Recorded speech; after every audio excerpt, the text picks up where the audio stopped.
Super. 25 ఏళ్ళ తర్వాత 25 ఏళ్ళుగా ఈ రోడ్ అడుగుతున్నాం. 25 ఏళ్ళ తర్వాత ఈరోజు మా ఎమ్మెల్యే గారు, ఈరోజు నేను ఎమ్మెల్యే అన్నాయన్ని, ఈ ఒక్క మొగాడు ఈ రోడ్డు చేయగలిగాడు. కంగ్రాచులేషన్.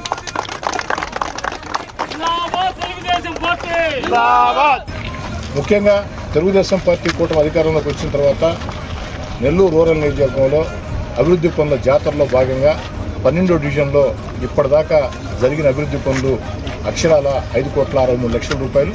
ఇంకా కూడా ఈ ప్రాంతాలకి చేయాల్సినటువంటి పనులు కొన్ని ఉన్నాయి.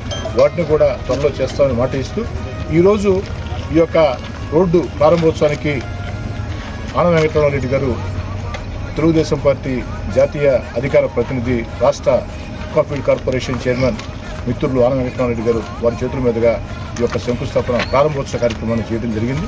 మరీ ముఖ్యంగా ఈ రోడ్డు విషయంలో కూడా ఆనం వెంకటరామరెడ్డి గారు నాతో 1-2 సార్లు మాట్లాడడం జరిగింది. అదేవిధంగా ఈ గ్రామంలో ఉన్నటువంటి అందరికీ, అదేవిధంగా నా ప్రియమిత్రుడు నా మామ సురేందర్ రెడ్డి గారికి, మిగతా ఈ డివిజన్ అధ్యక్షులకి అందరికి కూడా పేరు పేరున బాదుకోవడం స్థానిక మొత్తం పేరు చెప్పుకుంటారు. ఈరోజు సిబిఎన్ చంద్రబాబు నాయుడు గారు, లోకేష్ గారు తర్వాత is of doing business, speed of doing business మా ఒక్క మగాడు కోటమిరెడ్డి శ్రీధర్ రెడ్డి అని గర్వంగా నేను చెప్పుకుంటున్నాను. Thank you.